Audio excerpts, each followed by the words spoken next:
ಅಸ್ಸಾಂ ಮುಖ್ಯಮಂತ್ರಿ ಪ್ರಿಯಾಂಕ್ ಖರ್ಗೆ ಅವರನ್ನ first class idiot ಎಂದು ಕರೆದಿದ್ದು ಯಾಕೆ? ಪ್ರಿಯಾಂಕ್ ಖರ್ಗೆ ಅಸ್ಸಾಂ ರಾಜ್ಯದ ಬಗ್ಗೆ ಏನು ಹೇಳಿದ್ರು? ಬೇರೆ ರಾಜ್ಯದ ಯುವಕರ ಬಗ್ಗೆ ಒಂದು ರಾಜ್ಯದ ಜವಾಬ್ದಾರಿಯುತ ಸಚಿವರು ಹೀಗೆ ಅವಹೇಳನ ಮಾಡಬಹುದೇ? ಸ್ನೇಹಿತರೆ, ರಾಜ್ಯದ ಐಟಿ-ಬಿಟಿ ಸಚಿವ ಪ್ರಿಯಾಂಕ್ ಖರ್ಗೆ ಮತ್ತೆ ಸುದ್ದಿಯಲ್ಲಿದ್ದಾರೆ.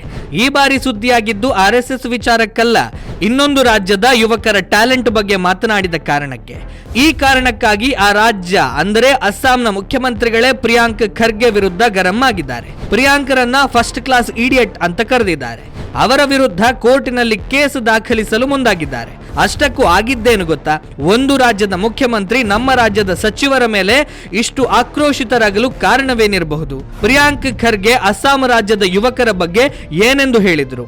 ಈ ಎಲ್ಲ ವಿಚಾರಗಳ ಬಗ್ಗೆ ಈಗ ನಾವು ನಿಮಗೆ ಹೇಳುತ್ತೇವೆ.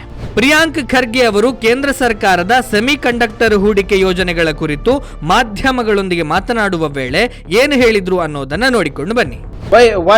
Why are semiconductor industries going to Assam and Gujarat when they want to come to Bangalore?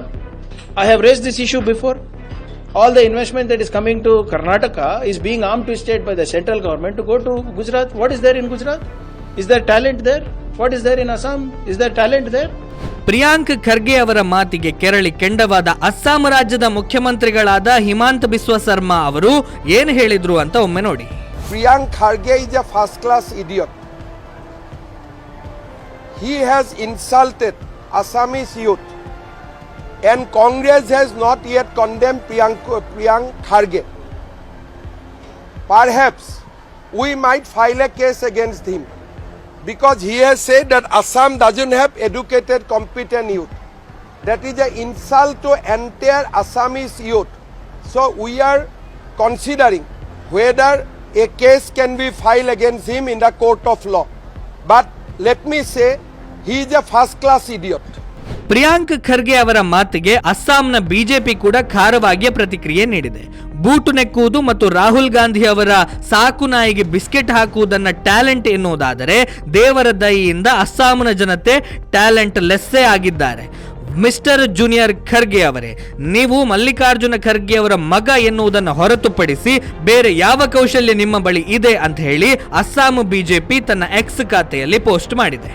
ರಾಜಕೀಯ ಏನೇ ಇರಲಿ, ಯಾವುದೇ ರಾಜ್ಯದ ಜನತೆಯನ್ನ ಯಾವ ರೀತಿಯಲ್ಲೂ ಅವಹೇಳನ ಮಾಡಬಾರದು ಎಂಬ ಕನಿಷ್ಠ ಪ್ರಜ್ಞೆ ಜವಾಬ್ದಾರಿಯುತ ರಾಜಕಾರಣಿಗಳಲ್ಲಿ, ಅದರಲ್ಲೂ ಒಂದು ರಾಜ್ಯವನ್ನ ಪ್ರತಿನಿಧಿಸುವ ಸಚಿವರಲ್ಲಿ ಇರಬೇಕಲ್ಲ.